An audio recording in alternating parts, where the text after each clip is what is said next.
Bonsoir, le journal de TV78. Pour faire le tour de l'actualité locale, bienvenue dans cette édition. Voici les titres de ce mercredi 9 septembre. Depuis le confinement, le trafic des pistes cyclables a augmenté de 29% en France. Le nombre de locations de vélos a également explosé. En cette rentrée, est-ce que le boom se confirme dans les Yvelines? Reportage. Une bulle d'air pur dans les cours de récréation. Ce dispositif qui capte les polluants est testé en ce moment à l'école Victor Hugo de Poissy. Une première qui pourrait être prochainement installée dans les gares et aéroports de la région. Et puis notre page dédiée à la législative partielle dans la 11e circonscription. Premier tour dimanche 20 septembre. 11 candidats sont en lice pour le scrutin. Parmi eux, Jérémy Bizet, engagé avec France Écologie. Alors que les laboratoires sont surchargés et que les chiffres du Covid-19 sont à la hausse dans la région Île-de-France, on apprend aujourd'hui que 20 centres de dépistage vont ouvrir prochainement dans la région. Et déployés par l'ARS, ces sites seront capables de réaliser 10 000 prélèvements par jour. Ils seront ouverts jusqu'à la fin de l'hiver et seront répartis dans les 8 départements franciliens. Et les emplacements exacts ne sont pas encore connus. Et les personnes pourront se rendre sur place sans rendez-vous de 8h à 19h. Des plages horaires réservées pour les cas symptomatiques. Les dispositifs viennent compléter les 591 points de prélèvement déjà installés dans la région. Et d'ailleurs, toujours dans cette thématique, Olivier Véran, le ministre de la Santé, a annoncé hier la mise en place de nouveaux dépistages en Île-de-France, des tests dits antigéniques. Le principe reste le même que pour le dépistage PCR. Des prélèvements sont réalisés dans les narines, mais ce procédé repère des protéines du virus en quelques minutes seulement. Ces tests vont être mis en place à l'Assistance publique Hôpitaux de Paris. Pas de dépistage salivaire prévu en revanche pour le moment, qui sont encore en phase d'expérimentation.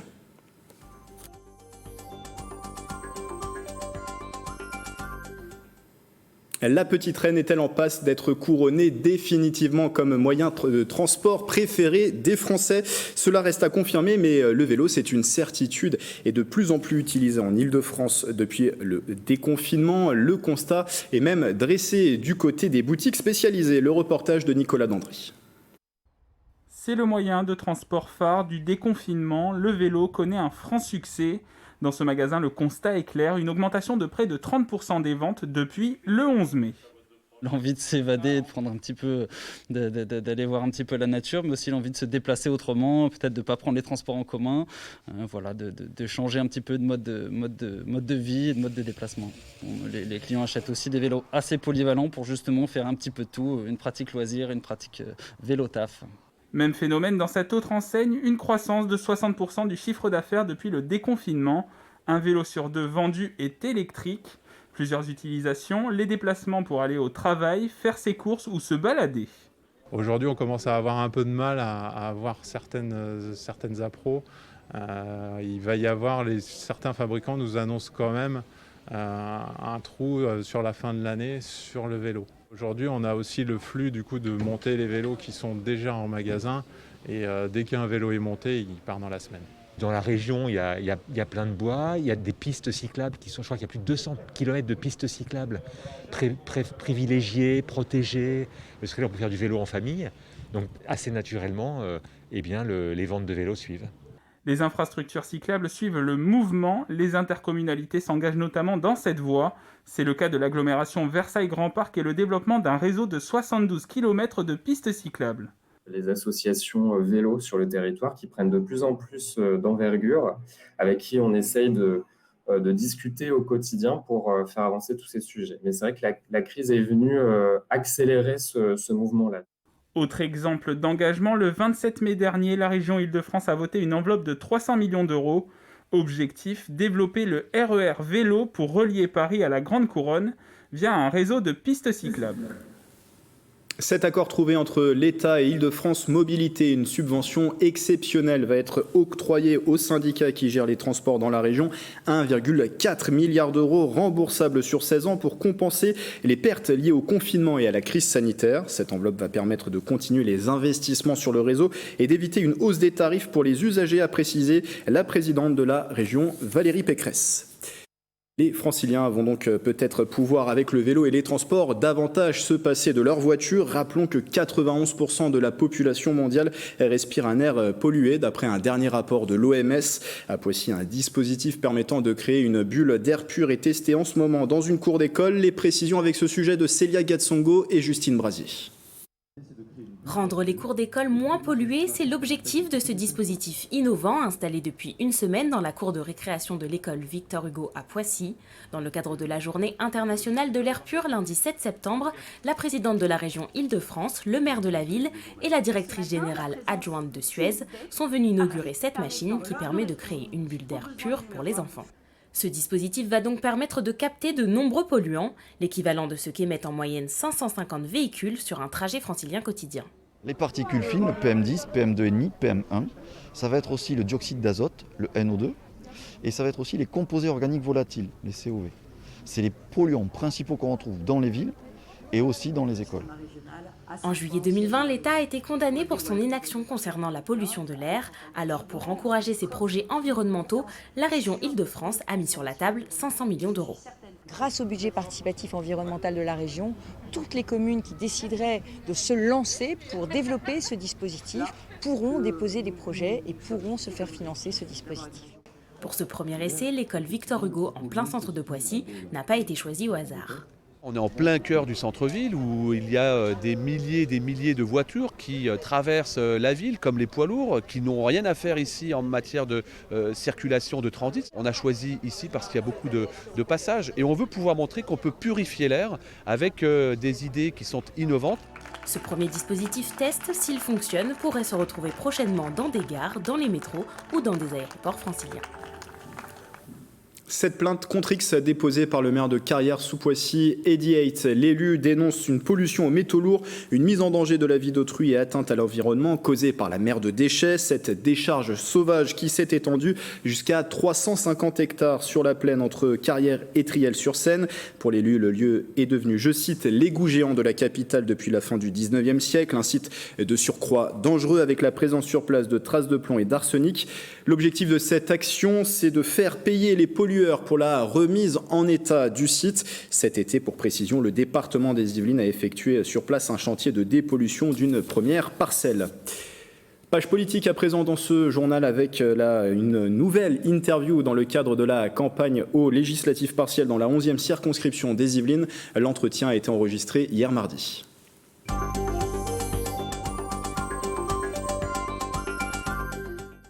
11 candidats sur la ligne de départ pour cette élection législative partielle. C'est le 20 septembre prochain pour le premier tour dans la 11e circonscription des Yvelines. Éventuel deuxième tour le 27 septembre. Une élection rendue nécessaire après la démission de Nadia Hay, qui est devenue ministre déléguée à la ville. Et parmi ces 11 candidats, Jérémy Bizet est avec moi en visio. Bonsoir. Bonsoir. Vous êtes le candidat de France Écologie pour ce scrutin, vice-président de cette formation politique. Vous n'en êtes pas à votre première campagne puisque vous étiez présent sur une liste candidate à Cernay-la-Ville lors des dernières municipales. Vous avez été également candidat en 2017 lors de l'élection législative dans la 2e circonscription. Vous aviez recueilli 1,29% des voix. Candidat également en 2012 dans la 11e circonscription avec un résultat de moins de 1% des voix. Pourquoi cette nouvelle candidature et pourquoi cette fois-ci dans la 11e circonscription des Yvelines ? Tout d'abord, pour qu'il y ait une candidature écologiste qui puisse rassembler l'ensemble des citoyens, des électeurs qui souhaitent s'exprimer pour une candidature écologiste à 100%. Une candidature qui va au-delà des clivages habituels droite-gauche dans lesquels souvent s'enferme l'écologie, pour qu'on ne soit pas des faire-valoir d'un programme, mais qu'on soit un programme écologiste, pas que sur l'environnement, mais aussi sur l'éducation, la santé, l'agriculture, sur l'ensemble des thématiques, qu'on puisse avoir un vrai projet écologiste. Parce que si on parle d'un autre parti, Europe Écologie Les Verts, ce parti soutient une autre candidature, celle de Sandrine Grand-Gambe. Il faut davantage parler d'écologie, vous le dites, c'est pas l'affaire de clivage politique ? C'est ça, absolument. Je pense qu'aujourd'hui, le clivage droite-gauche, comme on l'entendait il y a encore pas longtemps, n'a plus vraiment de sens. Aujourd'hui, la question écologiste a repris au cœur de beaucoup de citoyens et dépasse les clivages. Il y a des gens de droite, de gauche, qui ne se reconnaissent d'ailleurs ni de droite ni de gauche, qui sont écologistes. Et je veux, par cette candidature, porter un discours qui puisse les rassembler tous. Voilà. Ne pas dire, non, vous êtes de droite, donc vous n'avez pas le droit d'être écologiste. D'ailleurs, on a vu que cette thématique était centrale dans les dernières municipales. Est-ce qu'elle l'est devenue davantage ? La crise sanitaire, est-ce qu'elle a fait prendre aussi conscience, à votre avis, de tout l'enjeu climatique aussi, puisque on a vu pendant cette crise sanitaire et pendant le confinement que les choses pouvaient s'améliorer avec de petits gestes au quotidien ? Absolument. Je pense que la crise qu'on vient de vivre et qui n'est malheureusement pas terminée a permis à beaucoup de gens de retrouver la proximité. On ne pouvait plus aller loin. On était obligé d'aller dans les commerces de proximité, dans des fermes, dans des boucheries, dans des primeurs. Et on a retrouvé ce goût du local et surtout ce goût de la qualité. Et je pense qu'il serait dommage à la fin de cette crise qu'on reprenne les mêmes habitudes qu'avant. La campagne municipale a effectivement donné pas mal de voix aux écologistes, rassemblés ou pas. Je pense à certaines listes dans le sud de la France, à Nice, où il y a une liste qui a regroupé, je pense, 100% des partis politiques écologistes et qui est un des meilleurs résultats en France d'une liste écologiste. C'est bien la preuve que quand on se rassemble, on est capable de porter haut et fort les couleurs écologistes. Pas besoin d'être un faire-valoir d'un autre parti. Pour cette élection législative, malheureusement, le rassemblement ne sera pas total. Mais voilà, je pense que les citoyens, les électeurs ont vraiment envie de pouvoir exprimer une volonté écologiste au-delà des clivages. Alors les idées que vous avez envie de porter, vous en avez parlé, celle du circuit court, les commerces de proximité, ce sont des choses que vous avez envie de porter, de mettre en avant si vous êtes d'aventure élu à l'Assemblée nationale ? D'autant plus que là, le mandat sera très court, hein, c'est une élection partielle, donc on aura à peu près 1 an et demi de mandat. Je pense qu'en 1 an et demi, il faut, au-delà des grands discours, des grandes thématiques, de projets sur plusieurs années, il faut vraiment essayer de porter des idées concrètes pour 1 an et demi. Effectivement, essayer de promouvoir l'agriculture biologique, les commerces de proximité, les circuits courts. Et comment on peut le faire ? La fiscalité, par exemple. Est-ce qu'on ne pourrait pas baisser la TVA sur les produits qui sont bio et locaux ? Avoir une TVA plus faible pour les produits locaux. Encourager notre artisanat, les commerces de proximité, ces gens qui travaillent, qui se donnent à fond pour leur métier, qui sont passionnés, pour les aider face aux géants de l'agroalimentaire, aux géants de l'agroalimentaire et de tout ce circuit qui les étouffe et qui souvent les met en faillite. Surtout face à la crise qu'on a vécue, on a bien vu qu'on avait besoin de... Voilà. Un mot rapide juste pour terminer sur la manière de mener campagne. On sait que c'est un contexte particulier avec cette crise sanitaire. Comment aller à la rencontre des électeurs malgré ce contexte ? Ce sera assez compliqué, ça c'est sûr. Déjà, la campagne est très courte. On a été informé assez tard des dates de l'élection. Je pense que la meilleure manière de faire campagne pour rencontrer les gens, ce sera sur les marchés. Faire du porte-à-porte, aller à la rencontre des gens dans les commerces où on n'a pas trop de place, si on doit être limité, je pense que c'est pas une bonne idée. Les électeurs là vont, je pense, essentiellement se baser sur les documents qu'ils vont recevoir et sur les médias qui vont diffuser les programmes des candidats. Je pense que malheureusement, on aura peu l'occasion pendant cette campagne de voir les gens, surtout qu'on est tous en activité. Enfin, pour les gens comme moi qui travaillent, on est tous en activité, donc c'est pas forcément simple en semaine d'aller sur le terrain. Merci. C'est pas forcément pertinent, vu le temps des gens. Merci Jérémy Bizet d'avoir été avec nous. Merci à vous. Je rappelle que vous êtes le candidat de France Écologie pour cette élection législative partielle dans la 11e circonscription des Yvelines. Premier tour le dimanche 20 septembre.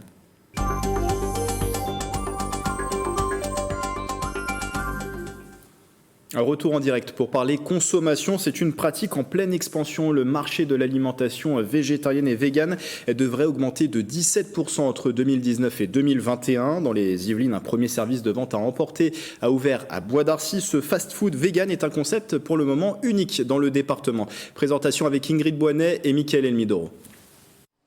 Depuis des années, Antoine Eberschweller souhaitait partager son amour pour la cuisine végane.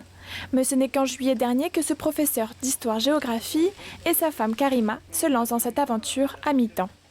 Les deux passionnés ont depuis développé un fast-food vegan à emporter à Bois d'Arcy. Le premier dans les Yvelines. Ça fait longtemps qu'on a, dans nos habitudes, on a réduit énormément tous les produits d'origine animale. Et on est très content des petits plats, des petits menus qu'on se fait quand on se fait des hamburgers à la maison et végétariens avec des frites ou des kebabs, des hot dogs, etc. Et on s'est dit, mais pourquoi pas faire partager ce plaisir aux autres en faisant un petit service de restauration rapide vegan. C'est après un accident qui aurait pu mal tourner qu'Antoine et Karima décident d'ouvrir le service de restauration rapide. On a eu un incendie chez nous, donc tout cet étage-là a été ravagé et on s'est dit peut-être le moment de reconstruire, on va en profiter pour lancer le projet. Ici donc pas de viande, mais des simili carnés, des fausses viandes à base de protéines de soja, de blé ou de pois. L'objectif est de diminuer leur consommation pour limiter l'empreinte environnementale. C'est les valeurs qu'on défend, donc les valeurs c'est la santé et la planète, et c'est aussi une façon de proposer une alternative, aider les gens qui veulent faire une transition. Nos produits font penser à de la viande, quoi. Donc ceux qui veulent retrouver les plaisirs de la viande, et j'ai envie de dire en précisant, une viande de très bonne qualité gustative et nutritionnelle, on est là pour répondre à cette demande-là. Au menu, kebab, hot dog, burger ou une formule à 12 €. En attendant la réouverture en septembre, les deux gérants s'offrent quelques jours de repos bien mérités. À la rentrée, Antoine souhaite continuer son emploi de professeur tout en ouvrant 1 à 2 fois par semaine. En ce début du mois de septembre, les associations locales aussi font leur rentrée. Une reprise après l'arrêt total des activités engendrées par le confinement. À Élancourt, le traditionnel forum se tenait samedi dernier au complexe sportif de l'Europe. Marquage au sol, stand plus espacé et 30% d'associations en moins sur l'événement pour respecter les mesures sanitaires. Une partie du rendez-vous se déroulait d'ailleurs sur Internet. Une rentrée dans le flou pour les associations qui ont dû mettre en place des protocoles et redoutent aussi une baisse de leurs adhérents. Les propos recueillis par Patrick Jacques de Dixmude. Il ne faut surtout pas baisser le niveau d'activité. Alors même si le masque, bien sûr, est un frein à l'activité, mais on maintient. D'ailleurs, ils trouvent tous des solutions. Vous savez, les associations, c'est extraordinaire. Elles sont créatives, elles inventent des solutions, elles trouvent des solutions que même nous-mêmes, on ne trouve pas. C'est un poumon, un laboratoire d'idées et d'actions extraordinaires pour nous. On va délimiter un périmètre qui sera le périmètre de pratique et le périmètre qu'on va dire public. Dans le périmètre public, c'est masque obligatoire, c'est les mêmes contraintes. Chacun amènera son matériel personnel, on devra désinfecter tout ce qui est commun. J'étais particulièrement inquiet sur la reprise de mes activités en tant que prof, en me demandant s'il allait avoir ou pas des élèves aux inscriptions. Et c'est très rassurant ce matin. Moi, j'ai presque tous mes cours qui sont complets ici à Élancourt. Il y a une fuite d'adhérents peut-être un petit peu, mais en réalité, il y a quand même beaucoup de personnes qui recherchent à peut-être recréer du lien ou à reprendre du contact. Culture, la deuxième édition du festival Éole est bien maintenue. L'événement se déroule du 18 au 20 septembre prochain à Mantes-la-Jolie. Au programme, Jacob Desvarieux, les Ogres de Barbac ou encore Daniel Zimmerman, le tout avec des mesures sanitaires mises en place. Justine Brasier. Une deuxième édition pour les Olfactory Festival. Le coup d'envoi de la manifestation sera donné le 18 septembre prochain. Au programme, artistes de renommée internationale ou locale, mais aussi 3 créations.